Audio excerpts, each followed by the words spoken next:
And now Facebook, because we announced what it's a Facebook live stream, like they usually do.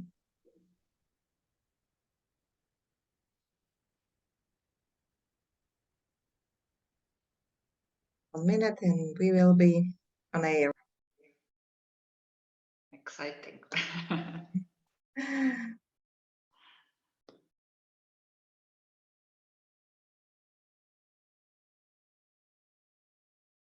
Well, I think we are on air.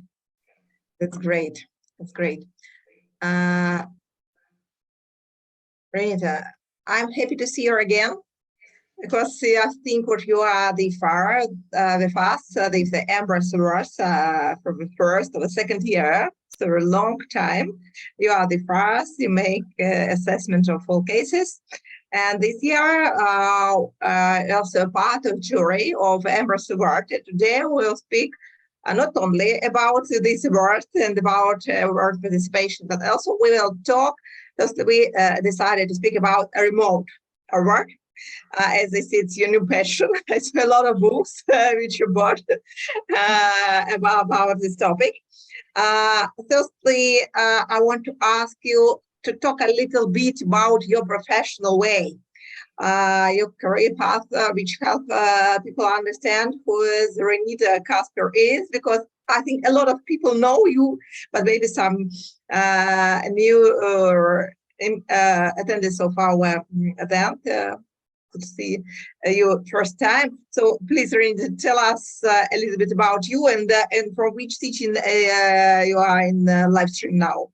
I know what you have changed different cities. It's remote work is your second name, I could say.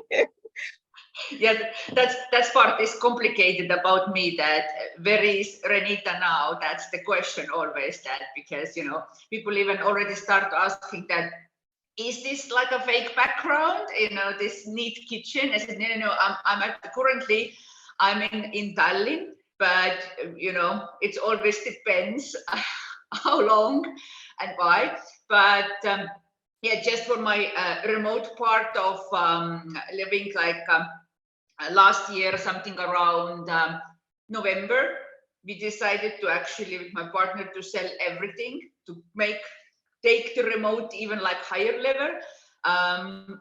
Luckily, we find even a buyer to everything I owned, like pots and pans and all the furniture and everything.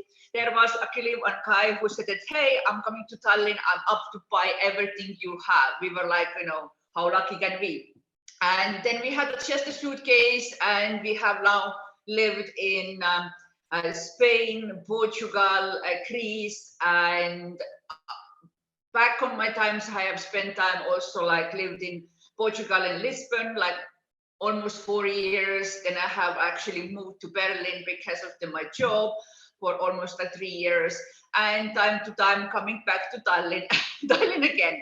I do consider that I have like 3 homes, and I think the great thing about really moving around and living in different countries is the one like which gives this like really choose of remote, because all of the different cultures actually open your mind, your eyes. You can actually have different experiences, learn so much new things, and also challenge yourself to adapt to those situations and cope with that, because I think it's maybe other side a bit romanticized, but it is also an option process, and the challenge is all that which help you to grow as human being, to be a better human being. But this is a part of the remote and who I am. I'm one also who very accidentally end up in recruitment, and then I discovered that I think I like it, because I can really change people's lives. That gives me something very special about really recruitment, talent acquisition, that you can really influence like ethically people to make those choices and help out. And I don't think there is anything like creating a job when you get less response from your candidates that I'm super happy to get this new challenge, or a company, because I did work like 10 years in agency side, that hey, the best choice we ever made. This person is absolutely well to have. And yeah, I have built an agency in Estonia from scratch. I was the #1 person in that side. We ended up with 9 people and very successful one. Then I took a challenge to move to in-house and move to in-house to product company, which was language app Bubble in Berlin. And there was all challenges together at the same time. First time I was in-house, I was living in foreign country. I was actually doing such kind of global recruitment. Moved also with all my family. That was quite of interesting, but that makes you grow as a person. And then my last company where I was working was Testlio. It's Estonian female-founded testing startup. It's global, and for me this challenge was other way around, very interesting, because I was actually asked to come in and build global distributed company, meaning all the people stay where they are, like and we grow for 41 different countries, like probably including like Mexico, El Salvador, Trinidad and Tobago, African countries. And that's super interesting, how to build such kind of team with all different cultural backgrounds, different habits, different ways to work and all that. That's have been a very rewarding experience, and I think it was something where I grow a lot. And there again, I needed to build also team from scratch. Top of that, I just love what I do, meaning I do recruitment stuff in evenings. I don't know where my work ends or starts. And I think it's very important to give back to the community.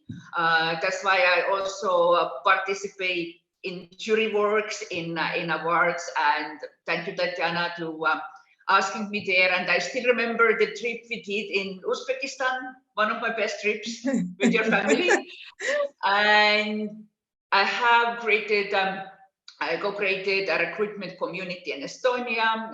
We also created together with people like HR community, participate in different jury works, because I think that now what you learned or what you experienced, you can help others path. And you know, I'm having myself like a very small KPI that if I can actually change it's like for if somebody help out with something I have experienced and go out and talk, then it's good already. I'm happy for that. Oh, that's great. Renita, I want to ask you about remote work, but I want to start from the HR perspective with people who work remotely. And could we start from a digital nomad? I know what a part of your team could be a person who lives in their own country, but some of them, like you, could be a digital nomad. It's a person who could change different countries. From the HR perspective, how company could help this type of employee? Maybe you see there's some difference between digital nomads, so people who live in one stable country, and how you could manage this part of team due to situation about cross-cultural. We'll speak about it lately.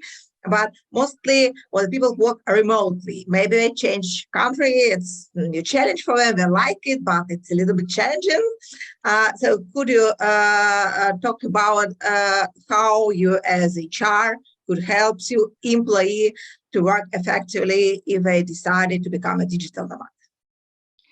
Yeah, I think it's the challenge, which is also seemed what it is, because I think very different thing what you mentioned is work for home or work remotely or work as a digital nomad. I think it's all different things, and we should actually look into that. I don't also say that I think the remote work and work from home are two very different things. And I think first you can always need to put in place some agreements with each other, that how do we work? What is actually agreed, you know, time zones would we work, or can people move even? That is it something we put in a place that it's plus minus time zone from your actually core team, for example, because you also need to think that how all those people will communicate. What is actually technology tools we can use to help out our teams to communicate? What is also actually rules that came that when and what time we do communicate?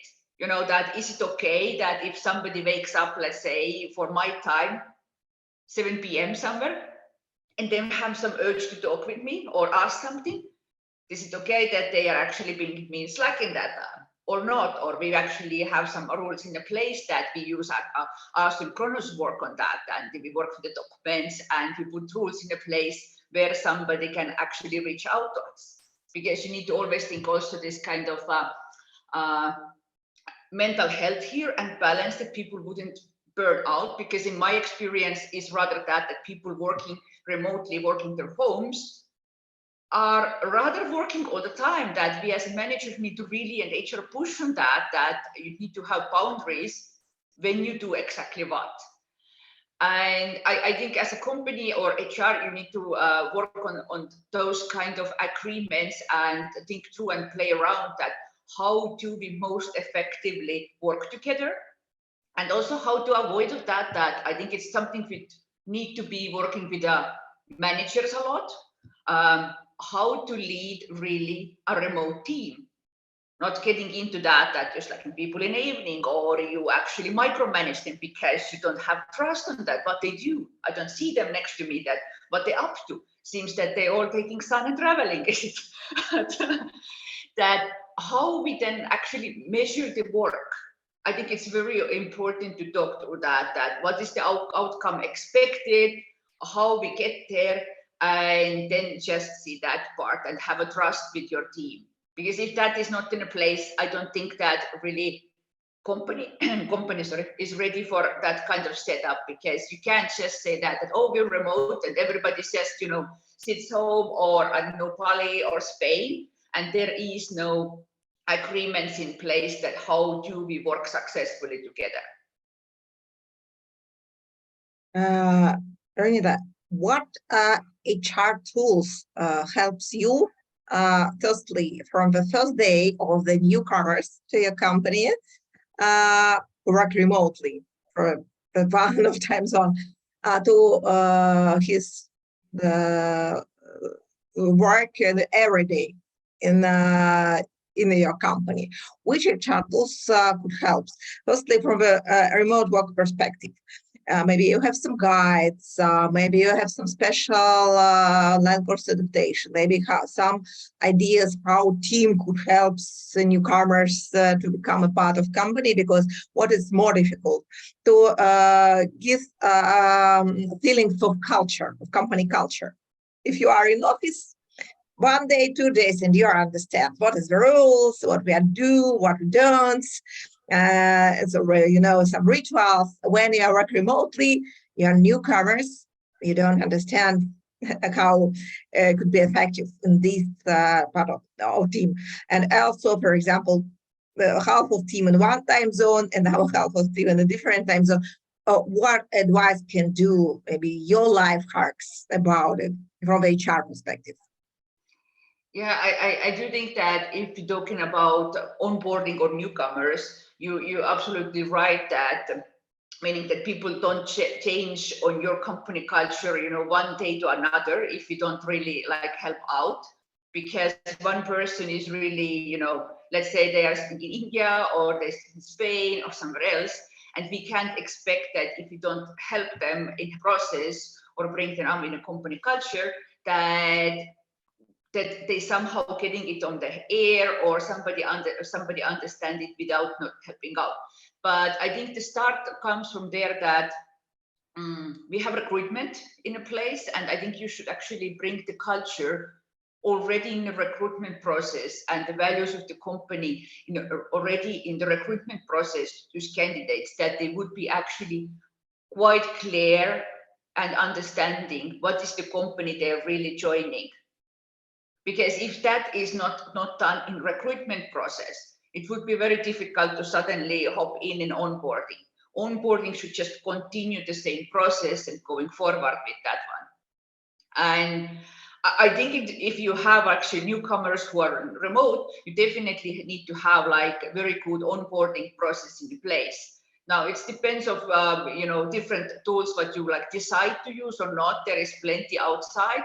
But I think you can also do it a little with the communication tools. handbooks, videos, Excel sheets, like, we had in a last company, I've worked like 30, 60, 90 days plan already in the place that people would know what actually expect them, what kind of materials they should read, what kind of meetings they will have, and all the materials, what is important to know about the company. But the tools, you can actually find out lots of them, but I think you need to always think that what is the communication tools and what is the main communication tool we use in a company. And I think it's important also to understand that we not overdo with tooling, because this is also something I see that lots of cool tech is out there, and then people are jumping between different things, and it's rather creates confusion than understanding what's there. But let's say if we start from something like Slack for communication, which lots of technology companies are using, I think there is very helpful that there is a place where people would understand that how they use Slack in that concrete company, because that can also vary, that how you do that, what is okay, what not, where we really communicate, what kind of information, that really like this kind of like little bit help out on this part as well would be super helpful. Now, I think onboarding a newcomer remotely, the current team and manager has a huge role. I think if you're talking about remote managers or remote leaders, you need to actually take this kind of building a relationship and like how I get know to this person very intentionally, that you don't have that kind of situations. Let's say that is a water cooler situation, or we take coffee or go run in lunch. You need to plan all this in. Also need to plan this in how this team comes together, that the person would actually feel from day first that they are part of the team, even there may be only one who sits somewhere totally different country in different time zones. You need to think through that how you do that really. Could you tell a little bit about main mistakes of remote employees, which you usually see, especially if we talk about people who first time start to work remotely in the international team? All of us have, due to COVID, we have experienced work remotely, but usually in our own countries. But what if your first time become a part of a remote team from different countries with virtual office, virtual headquarters? So what is the main mistakes people can do, and how you could manage it from HR perspective, from a line manager perspective? Yeah, I think maybe the first thing is that I see that remote have taken too lightly. Like, no, what it is then? I mean, people just have their desk and they work at home. That what's there so much to talk about, or what's there so much to think about even? But there is, it's a very different setup, and also remote have all of the different variations of colors, or let's say the flexible work, what it actually means to that certain person, that we need to take into consideration and talk through as a company. What is the ways we actually working, and what's okay for us and what not, what we do and what not we doing actually, and what is this agreements between them. This is one thing I see that it haven't thought through, and they might think that working at home is remote work. But what about then if they work in cafeteria? What about in a case they work from different country? Is it okay? Is it not? Is my salary change if I'm working, moving between countries? It's coming as a question, and sooner or later, if people start moving, can I do that even? Can I do it in my own initiative, or need I ask actually permission to my manager? What is the time zone? It's not actually thought through. And then you actually find out that if your communication and tooling and asynchronous work have not actually think through, you have team members who are waking up in your time like 5 p.m. and you might be wanting to do something else on that time. How that works, and how you creating the relationship with somebody which you don't have even slightest possibility to have conversation. It also comes into that how we know how actually effective this person is to actually manage themselves. That's actually when you can help very much in recruitment process to dig in if the person would really up to remote work and actually really getting themselves those importance and how I manage myself, how I do it, how I can actually focus, what kind of setup I need. Can I even work in cafeteria? Maybe it's not suitable for me. I can't concentrate maybe. That it seems like lots of little like these things. This is not like, a big problem or big questions. But if you then pile all those little things up, which have no actually talked through, it can create a lots of confusion and lots of things like, expectation management thing that one person thinks it, okay, I joined the remote company now, and then maybe it's coming surprise after a few weeks, if it's not like then down somewhere or explained, you actually, this remote, what we mean is that you can work from home. I have seen lots of that it's not very clear, but actually company thinks if they advertise, at least in a job post, that, okay, you can work remotely. What does it actually mean for your company? I think we need to be very clear on that. I think one other thing which I have seen is in remote leadership, because nobody was really trained to that or really like plan to have experience in that. It's because of the pandemic, COVID came along and we were all in our homes. And all the managers needed also to start, managing remotely just like that, figure it out as we run, as we, building the plane. And some of them did better than others. Some of them figured out things for the experience and, get further with the remote leadership. And I mean, at the time, maybe there was a lot of books as we read now. There is more of experience out there, and you can ask more people who have experience in that. But that time it wasn't. And I kind of see that some of the managers are managing still the teams as it would be they are in an office. That there is like very less of online relationship creation, which need to be very intentional and stronger, very less of understanding that how you actually really build a team, not just a group of people who are online in a different places, and how you then use all these kind of virtual worlds to do that.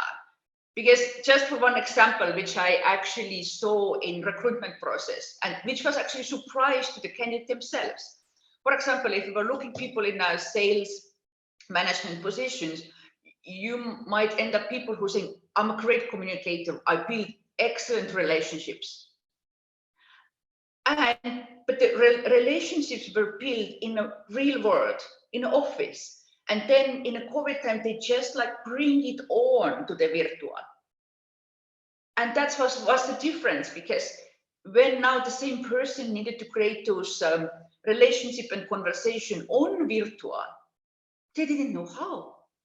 They didn't know how to actually really start with that. You open first day your Slack, there is maybe 1,000 names there. How we go with that? Companies need to think through that, how you help those people to navigate all that, because it can be scary. And think of your personality also, that how I now do it, that do we have a shared, or is it common here to talk about like, everyday things? Should it be business? If the person is not answering me, are they now mad at me? Also, that how is their language when people using, because we're coming probably that cross-cultural differences, but we all using also different language. Something I would think is totally okay to be very straightforward, say that this is like that, can be offensive to somebody else. And that actually all need to be talked through and thought through before we actually go into this remote setup. Renita, I want to ask you about informal communication. How can company integrate informal communication to build a relationship between the remote employees, and also what we should take into account when we talk about cross-cultural team? Yeah, I think there is lots of ways and lots of creative ways to do it. There is different clubs you can organize. For example, the Slack is a good tool for doing like different things, like different topics or hobbies, and then people could actually gather.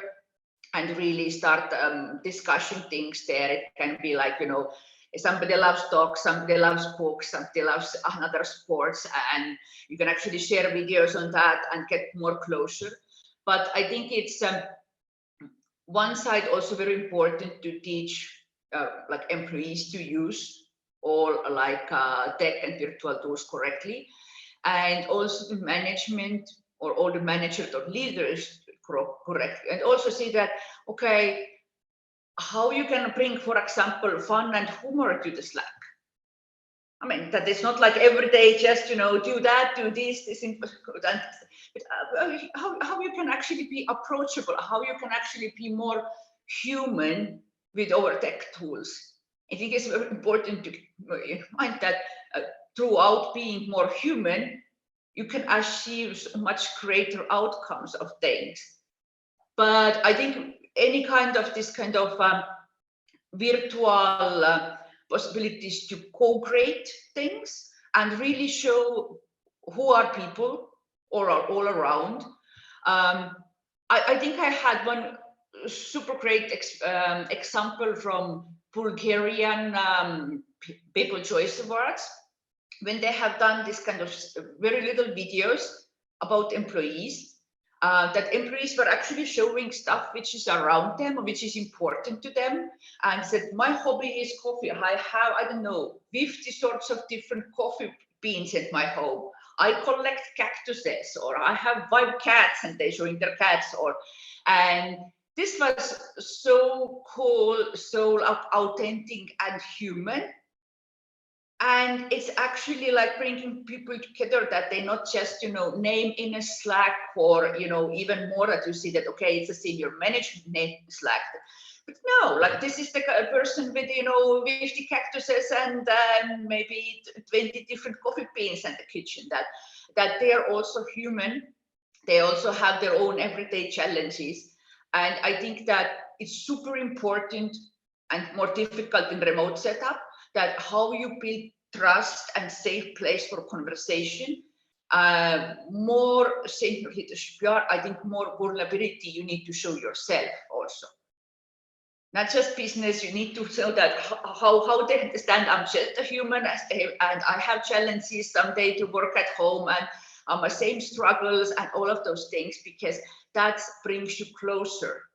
And if it brings you closer as a human, it's like bring you closer also in any other challenge you will actually face in Forksware, in project, or everything else. How could we measure the situation with our employees, the engagement, how we can get feedback? One-to-one session with line manager, maybe some surveys, maybe some pool surveys for every week. What is the tools to getting feedback could be more effective for the remote team? Yeah, I mean, I think that the most effective tool is still like human contact over some tool. That if the managers are not doing one-on-ones yet, please start doing. I think that that's the most important thing, that you will keep doing it, because I think no tool can really measure it if you haven't built that contact and haven't built really a safe place first. I need to do that part. And of course, again, with one-on-ones, you need to put very much effort of building this relationship there, because otherwise this one-on-one might also not work out, because it can be uncomfortable. People don't feel like safe to actually share with their challenges with you and so on. But there is also like you can do questionnaires, of course, and there is cool tools out there which you can use. You can use Blipsum, you can use Beacon. I also do suggest maybe kind of touch the temperature more often than maybe two times a year, making a questionnaires. I think there is several like tools who actually can, you know, just put a few questions in, like, you know, this week we're asking only those 3 questions, which is important, which is top of mind of somebody, and try to understand that how people actually feeling about those challenges now. And You can use Slido, for example, to see that if people are putting their questions there and voting, then that which is more important. But I think it's very important with these tools, you can add that if you use them, you ask all this information. The most important part is that what you're going to do with this information. What's next? Is there going to be anything happening next or not?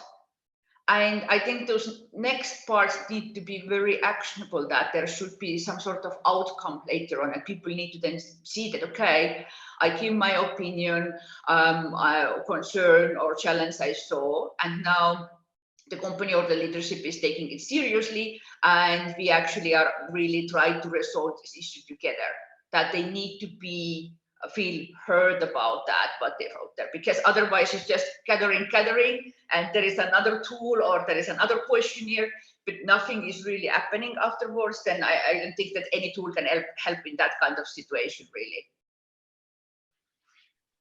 You talked a lot about cross-cultural problems which you could meet if you work with a remote team from different countries. What is your advice to HR, what they can do to avoid these problems? Maybe some special trainings, some information during your adaptation course, or so on. Maybe some informal connections that people can present their countries. And so could you talk a little bit about how to manage cross-cultural problems in a remote team?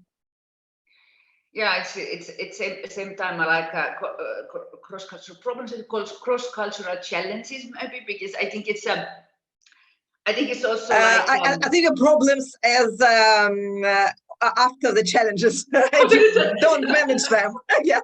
Excellent. I agree. It's not a problem. It's a normal situation, but it could become a problem if you don't handle it.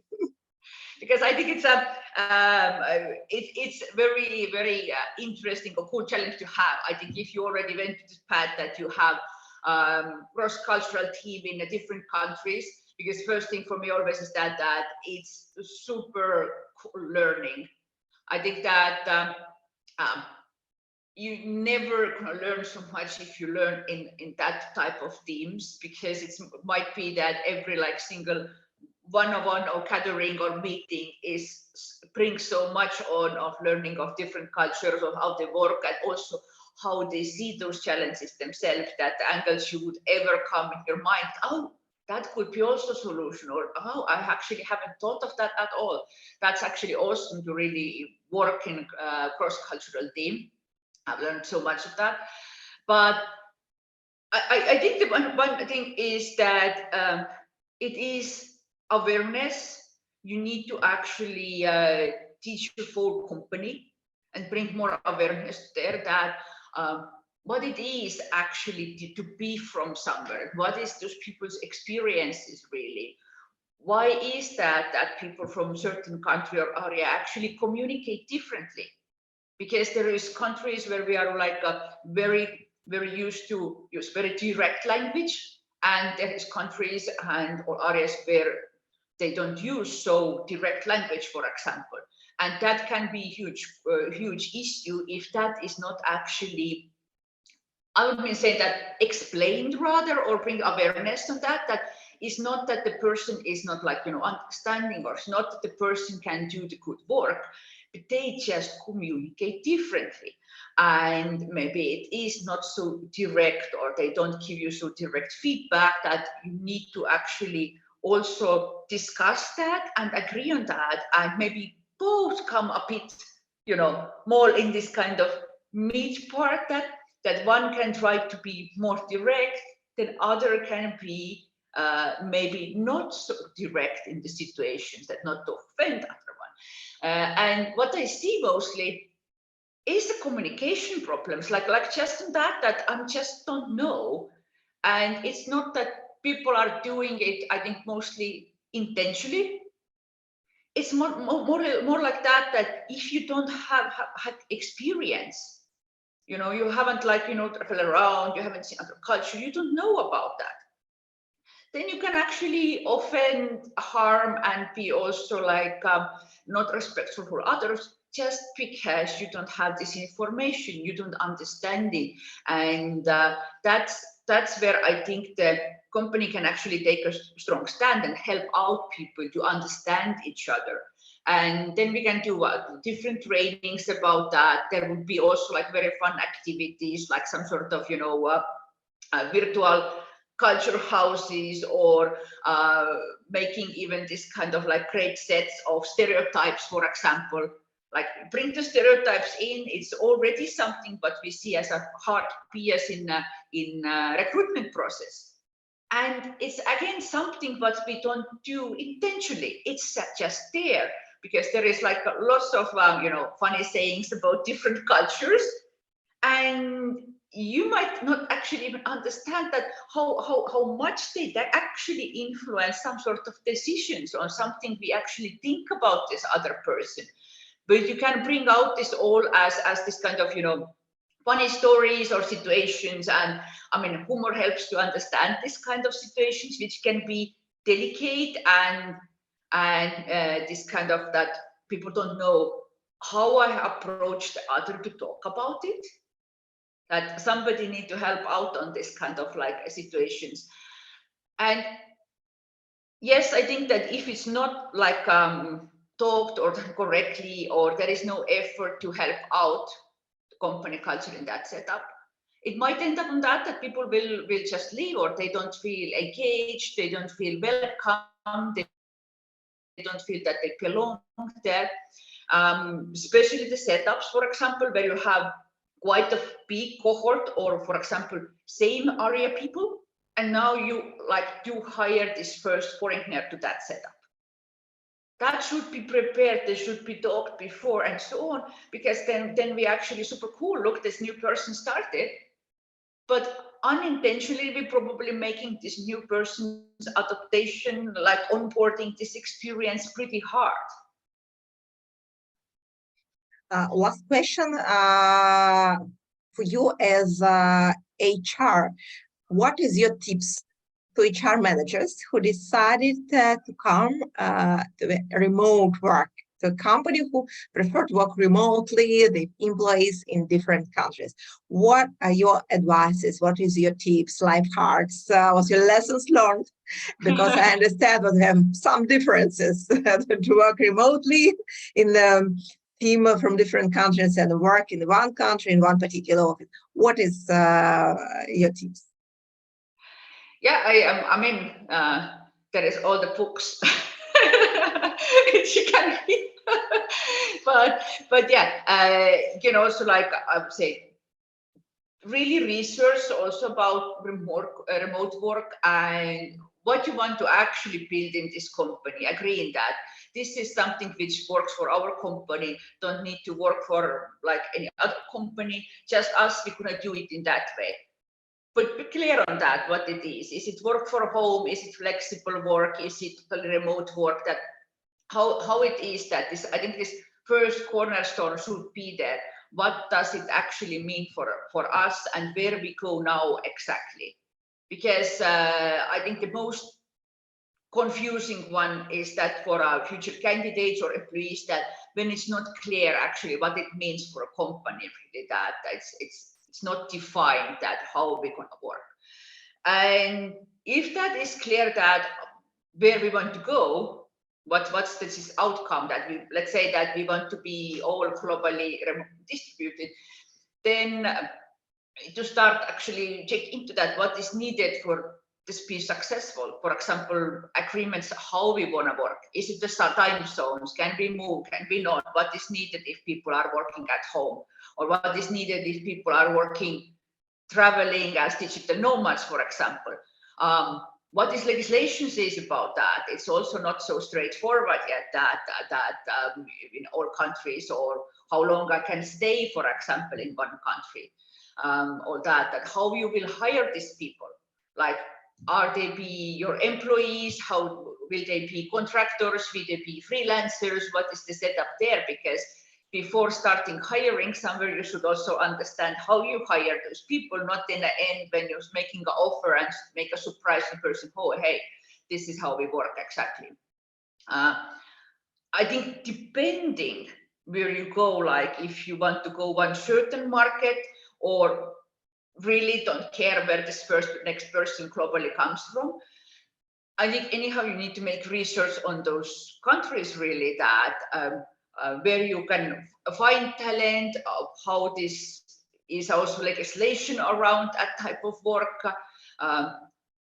but where is actually the, let's say, the pay ranges that, you know, in a company perspective, you should understand also that that there is very different levels of salary in different markets.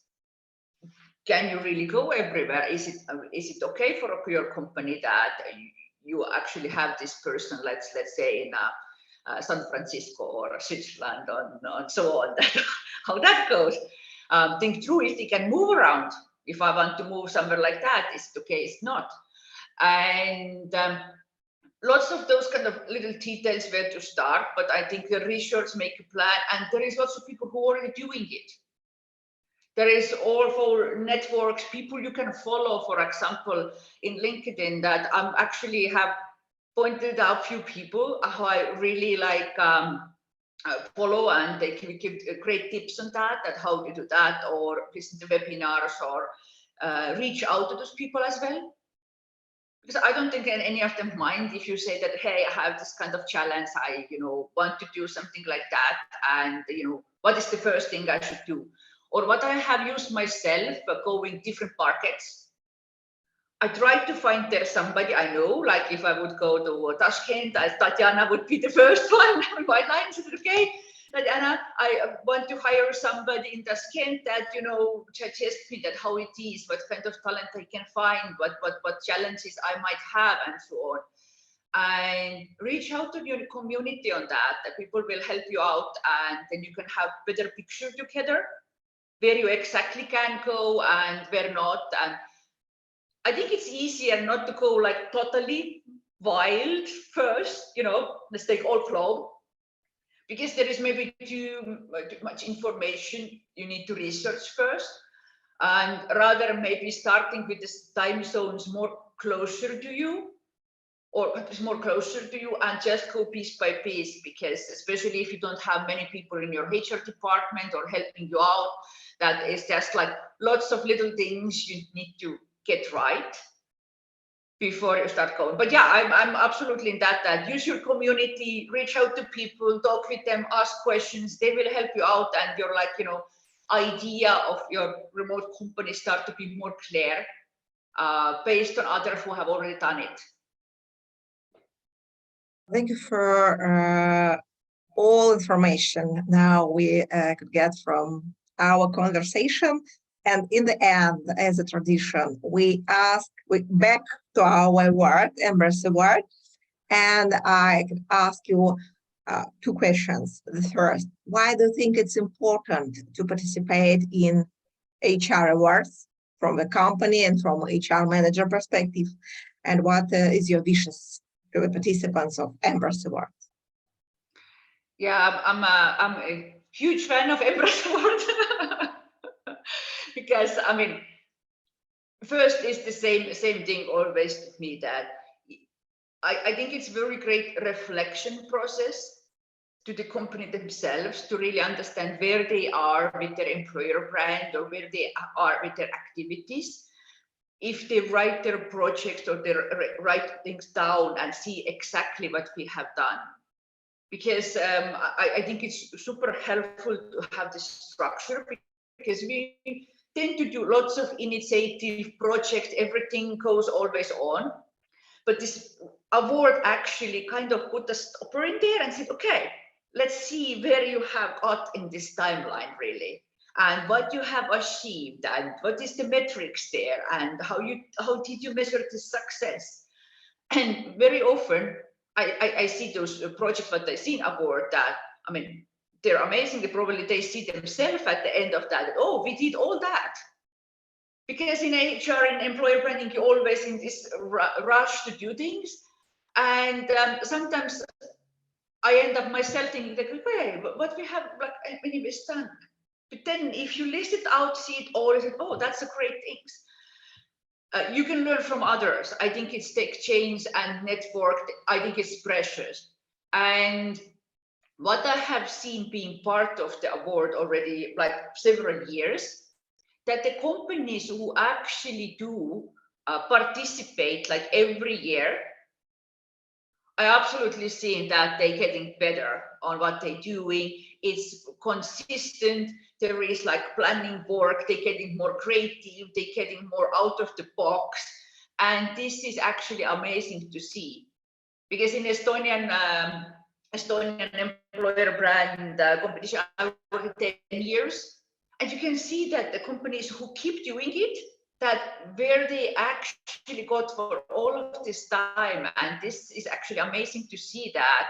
That's very different on the starting point when you see this first, application to coming in. When you're comparing to that one, what you see now, that it's so much deep, it's so much interesting, so much more measured. And you can see also that people's satisfaction and engagement with their companies, with the measurements, is coming up. Because logical, they are doing things which actually making the change constantly. That's actually for me something very precious of the award, that you can actually really see this progress and learn from each other. Renita, thank you for your time which you spent with us. So thank you for your time which you are working as a jury member of EMBRAS, because I know it takes time to look for all cases, to make an assessment, give feedback, and so on. Thank you and have a good day. Hope to see you again. And have a good weekend too. Don't forget about life-work balance. It's very important, especially in remote work, I think so. Yeah, I want to take it. And thank you so much for invitation, Tatiana. It's always my pleasure to be a part of the jury. Thank you. Bye. Thank you. Bye.